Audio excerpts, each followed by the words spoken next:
Stage 2 LOX load complete. All fuel, all oxidizer on Falcon 9. 1 minute, 34 seconds to go till launch. Ground gas closeouts is starting.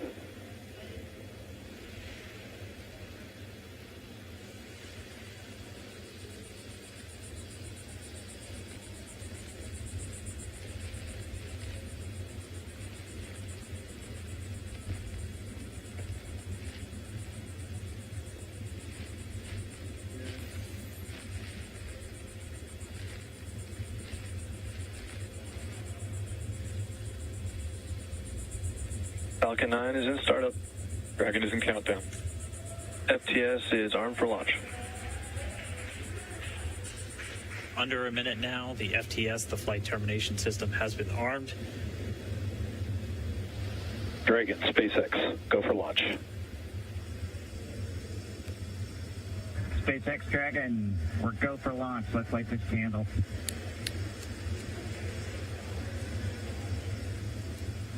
T-minus 30 seconds.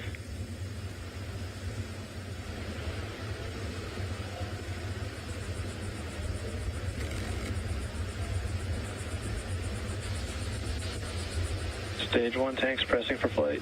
T-minus 15 seconds.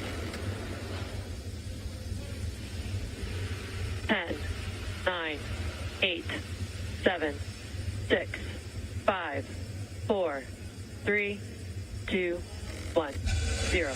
Ignition. Liftoff of the Falcon 9 and Crew Dragon. Go NASA. Go SpaceX. Godspeed, Bob and Doug. America has launched. And so rises a new era of American spaceflight, and with it the ambitions of a new generation continuing the dream. 20 seconds into flight, stage 1 propulsion is nominal.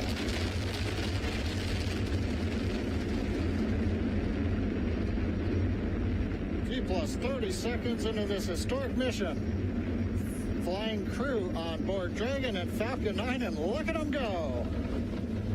Falcon power telemetry nominal. M1D throttle down. We're throttling down to get ready for the period of maximum dynamic pressure. We're in the throttle bucket. Reports say all systems are go. Vehicle is supersonic. We've exceeded Mach 1 on the Falcon 9. M1D throttle up.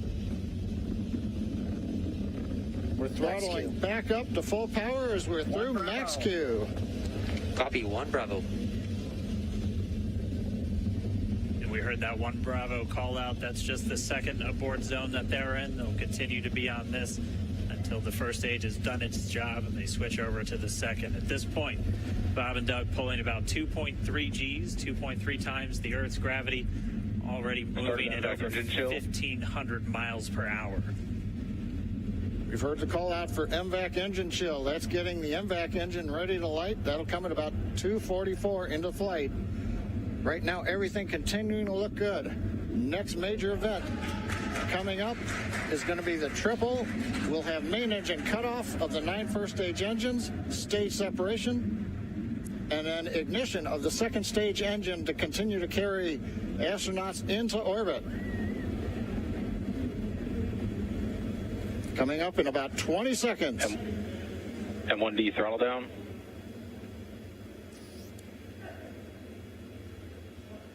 We heard we're throttling down the Merlin engines on the first stage.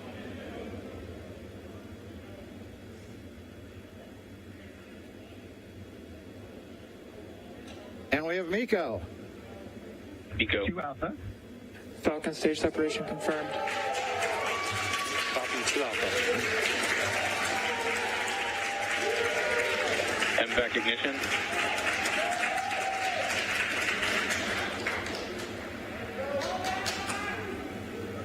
All right, we have stage separation confirmed. The first stage beginning its flight back. The second stage being powered by that single Merlin 1D vacuum engine has ignited and is now carrying Bob and Doug into orbit.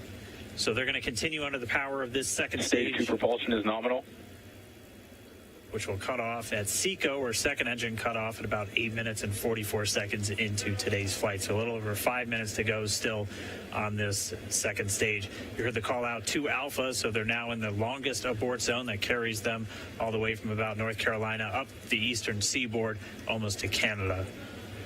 Things looking good, though, getting good call-outs, nominal propulsion on that second stage. Bob and Doug continuing to make their way into orbit.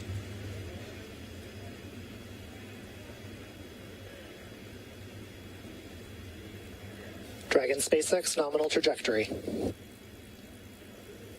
Acquisition of signal in Bermuda. SpaceX Dragon, nominal trajectory. All right, hearing nominal trajectories, the Dragon pointed in the right direction, continuing to make their flight uphill. Heard acquisition of signal Bermuda. That's one of the other ground stations that they're using to get telemetry and data back from this spacecraft. Stage 2 propulsion is still nominal.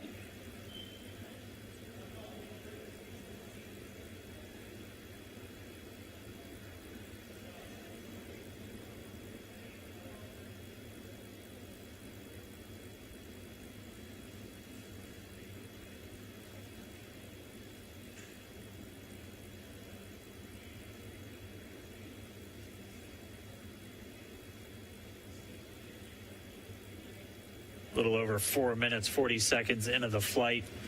Bob and Doug flying at more than 5,600 miles Dragon per hour. SpaceX nominal trajectory.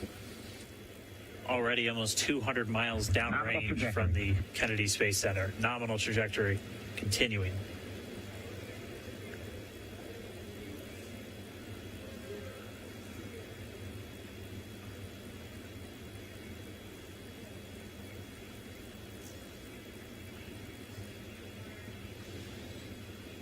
And while they continue uphill, looks like we are getting a view of the first stage as well.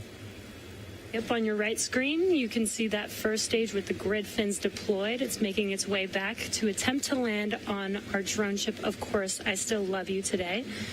And we're just about a couple minutes away from the entry burn, and that's where 3 of the 9 Merlin engines do ignite to help slow the vehicle down as it re-enters back into the Earth's atmosphere. And then after the entry burn will be the landing burn, which is just a single engine Dragon SpaceX nominal trajectory. And you heard Starting chill for entry burn. there's that call out. They are still on a nominal trajectory on Dragon, still on second stage, and that's that MVAC engine on second stage on your left screen.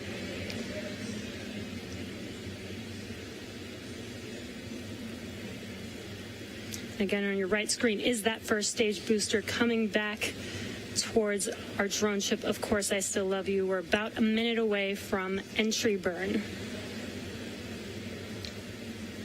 Meanwhile, that second stage continuing to power Dragon into orbit. Again, if you're keeping an eye on that timer, that's going to continue to burn until 8 minutes and 44 seconds into flight. So a little over 2 minutes from now, we'll hear the call out SECO. It'll then be a little Stage 2 propulsion is still good. A little over 3 minutes until Dragon physically separates from the second stage of the Falcon 9 after the upper Dragon stage gets a SpaceX chance. nominal trajectory. Dragon copies, nominal trajectory. Continuing to check in with Bob and Doug as they are on a nominal trajectory. Just about 10 seconds away from that first stage, starting that entry burn on your right screen. We should be able to see that view live. Stage 1 entry burn startup.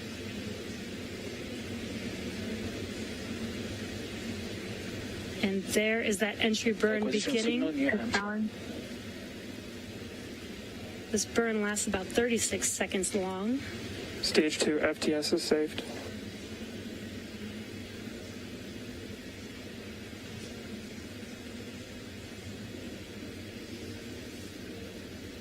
While that entry burn continues, we're just about a minute away from SECO. We'll have a number of events all happen in rapid succession. It'll be the second engine cutoff. Stage 1 We'll be entry burn looking for shutdown. that stage 1 landing burn shortly after. Yeah, actually, just within a few seconds of each other. Such a cool view on your left screen, seeing Bob and Doug on Dragon. Right now you can see the displays that they are seeing right now themselves. Terminal guidance. MVAC throttle step. We are coming up 25 seconds or so away from SECO, or second engine cutoff. This is also the point where Bob and Doug are experiencing their highest G-force. We're seeing the counter tick up to right about 1.8. Copy, Shannon. You heard Shannon, so that just means they're in their final abort zones. If they were to abort at this point, it would either be an abort to orbit or to land off the coast of Ireland. Standing by for second Stage 1 landing cutoff confirmation. MVAC throttle step.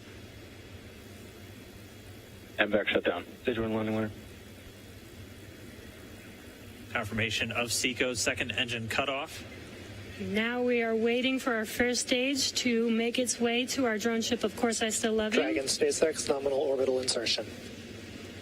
Didn't get confirmation of nominal Dragon orbital copy. insertion. Nominal Stage orbital 1 landing leg insertion. deploy. And what you're seeing on your screen is a live view of our drone ship, where our first stage will be coming down. Looks like we lost that live view, but we'll wait for confirmation of that landing shortly here. Falcon 9 first stage is successfully landed. And there you can see on your screen, Falcon 9 has landed. This is the first Falcon 9 to carry humans to orbit, so very exciting for us. And as you can see on your right screen, Bob and Doug are still making their way to their targeted orbit. M1D to recovery 1. So exciting today. It doesn't stop. It does not stop. All right, we did hear again that call out, good orbital insertion, so that means Falcon 9 and Dragon right now exactly where they're supposed to be. M1D to FRC on recovery 1. And it's right at about 12 minutes This is FRC. when Can you Dragon will switch over to separate. ECF9? Looks like we saw a 0G indicator floating around there. I know Bob and Doug owe us a little bit about what exactly that is that they brought up with them.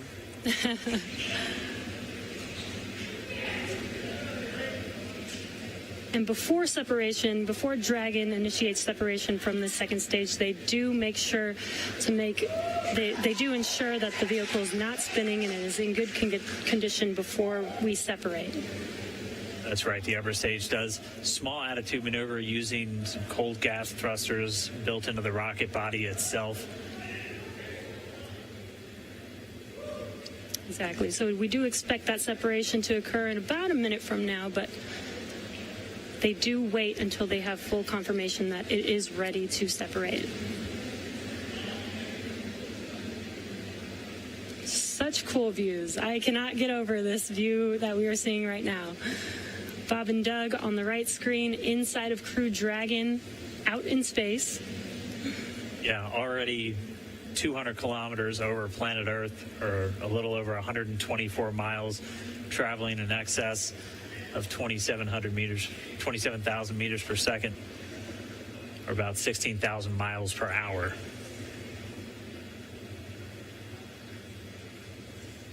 Again, we're just standing by. That separation event should be coming up shortly. Then they'll begin a series of checks on the Draco thrusters that are going to be used to maneuver and then power Dragon on its flight to the International Space Station. Standing by for separation. Expected loss of signal, wallops. It sounds like we had an expected LOS loss of signal with one of the ground stations. Waiting for confirmation now of that. Dragon separation confirmed. Dragon separation confirmed. There is a great view right in front of you Countdown of one, Dragon December. separating. Separation confirmed. And there's that call out. Dragon is now officially making its way to the International Space Station today. Dragon SpaceX with that separation call. We have a few words for you from our Falcon 9 team. Standing by. Dragon, Chief Engineer on Dragon to Ground. Bob Doug, on behalf of the entire launch team, thanks for flying with Falcon 9 today. We hope you enjoyed the ride and wish you a great mission. Thanks, Paula. Congratulations to you and the F9 team for the first human ride for Falcon 9. And it was incredible. Appreciate all the hard work, and thanks for the great ride to space. Copy all. Power and Good luck. light. proud of you guys and the rest of the team. Thank you so much for what you've done for us today, putting America back into low Earth orbit from the Florida coast. Copy all. Good luck. Godspeed.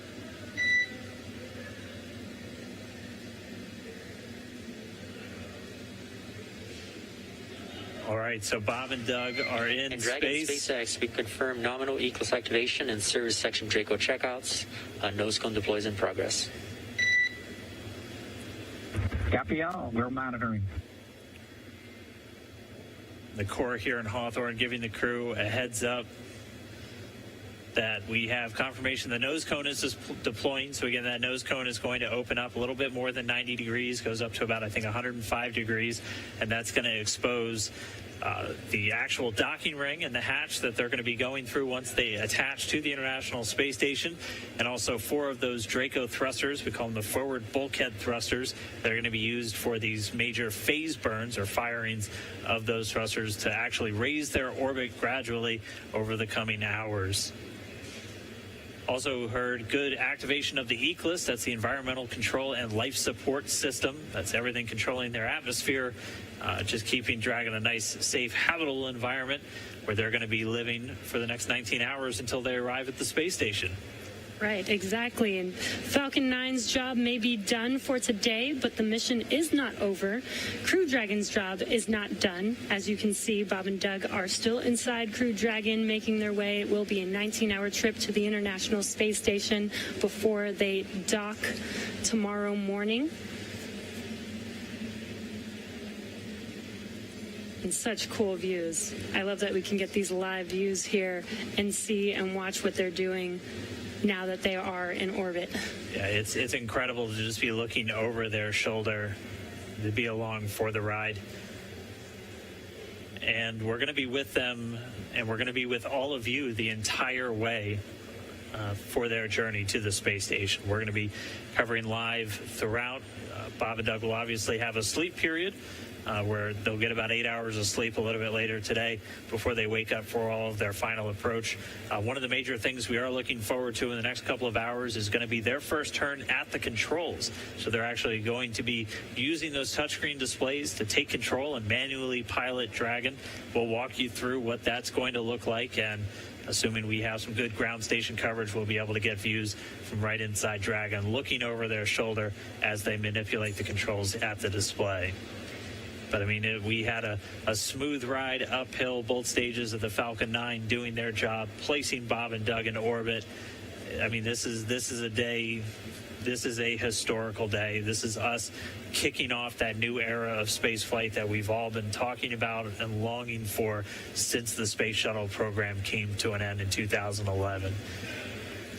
Yes. And the weather cooperated. Yes. Second time's a charm. Right. All right, so day for the history books. As you can see, we have lost some live signal there, but the mission still continues, and we're going to send it over to KSC to continue broadcasting live with you.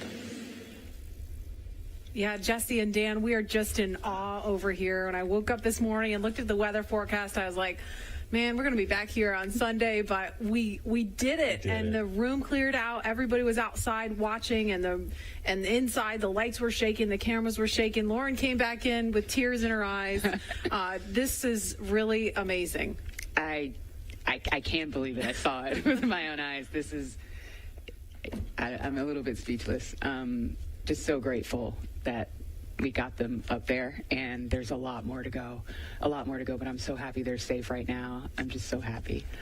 Yeah.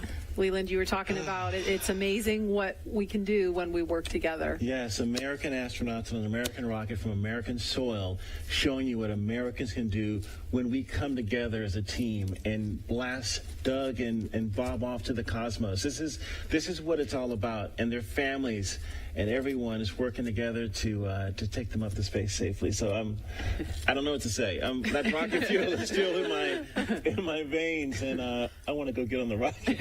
Well, it's too late now. Maybe the next one. I know. But we want to go over to Daryl at OSB2. He's there with the administrator, who hopefully has more words than we do, because we're still kind of speechless. Daryl?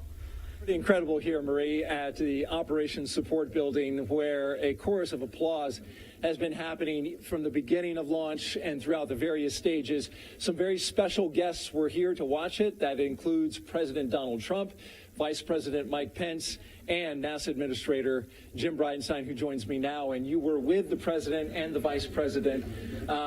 America's back, launching human astronauts again. Tell me how you feel about that, and tell me about the President watching launch and what happened there. So this has been a long time coming. It's been 9 years since we've launched American astronauts on American rockets from American soil, and now it's done. We have done it. It's been way too long. I want to give a lot of credit to Charlie Bolden. He was my predecessor as the NASA administrator. He fought hard for this program at a time when it didn't get any support in Congress. We now have an administration that is fully supportive of our spaceflight initiatives, not just on the exploration, discovery, going to the moon, onto Mars, but also from a Space Force perspective.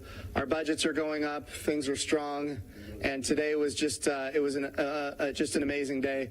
You know, one of the things the President did right out of the gate when he became President is he created what's called the National Space Council, and he put the Vice President as chairman of the National Space Council. And on that National Space Council, you've got the Secretary of Defense and the Secretary of State and the Secretary of Commerce, the Secretary of Transportation, the Secretary of Education, the chairman of the Joint Chiefs, all of these different amazing individuals that deal with space day in and day out. A lot of people don't realize how many parts of the federal government deal with space.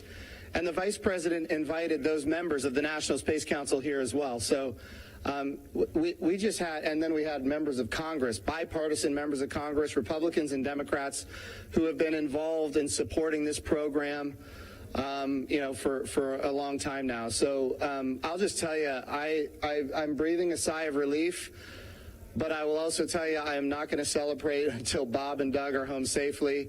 Tomorrow they're going to dock to the International Space Station. Tonight I'm heading to Houston to be at the Johnson Space Center when that happens. So it's a bit of a relief. The nose cone is now open. It's now deployed, which means that now we're going to go into some burns. We're going to have some phasing burns. We're going to have some boosting burns, and we're going to get as much as we can in alignment with the International Space Station as early as possible here. But also, I know it's hard, but the big thing that we need to do now is we got to get Bob and Doug, who have now gone through this exercise twice. They need to get some rest. But I can guarantee you there will be no rest for a good amount of time while they're up there in orbit. And they are certainly on their way, and a lot of people joining us for this entire celebration and watching it. We just heard 10 million people watching live as this launch happened, and President Donald Trump becoming the third sitting president to watch a launch live from the Kennedy Space Center. The first. To be clear, I think he's the only sitting president to watch American astronauts launch on a brand new rocket that has never launched before, and that's a big risk. He also said we're going to go to the moon by 2024. That means he's putting himself at risk to say, look, I'm going to be accountable. Potentially, I'm going to be accountable to the initiatives that I put forward, and I think we have not had that kind of leadership for space in a very, very long time, and we're so grateful for it. Well, what was it like watching the launch with the president? How did he react? Oh, I'll tell you, it's obviously something that is near and dear to him. He said it a year and a half ago. He put it in the State of the Union speech. He said, we're going to launch American astronauts on American rockets from American soil. And of course, I was like, in my head, I'm thinking we better get after this. Of course, we've worked overtime to make it happen. We might be a little behind schedule, but we got it done, and we got it done safely. We're knocking on wood, but so far so good. It's looking good. You personally, Jim, as that rocket was lifting off and you felt that rumble? Yeah. What'd you feel? What'd you experience? Well, I was praying. I'm not going to lie to you. I was praying. I was praying for Bob and Doug. I was praying for their families. I was praying for their safe return, even though they're just going. But man, I'll tell you, it was, I've heard that rumble before, but it's a whole different feeling when you've got your own team on that rocket, and they are our team. They are America's team. This is Launch America. This is everything that America has to offer in its purest form. And times are tough right now. There is no doubt. We've got the coronavirus pandemic. We have other challenges as a country. But I hope this moment in time is an opportunity for everybody to reflect on humanity and what we can do when we work together, when we strive, and when we achieve. And if this can inspire a young child to become the next Elon Musk or the next Jeff Bezos or the next Sir Richard Branson, then that's what this is all about. Or the next Jim Bridenstine. Yeah. I wouldn't put me in that category, but. Well, we appreciate your leadership for the space agency at this time, and congratulations on an amazing day in the launch. Thank you. It's been a great ride. All right, very good. Marie, we'll send it back to you in the studio. Doug and Bob are on course to arrive at the International Space Station tomorrow, May 31st at 10:27 a.m. Eastern Time. And we'll be staying on the air for continuous live coverage along the entire ride to the station. So though our coverage here is concluding, we will turn it over to the teams in Hawthorne and Houston to take us through the next phases of the Demo 2 mission, all the way through hatch opening and a welcome ceremony on the space station for Bob and Doug tomorrow. That's right. And as you follow along, we invite you to tune into a post-launch news conference that's happening here at 6:30 this evening Eastern Time on NASA TV. We'll have NASA and SpaceX leaders here to take questions live on this unprecedented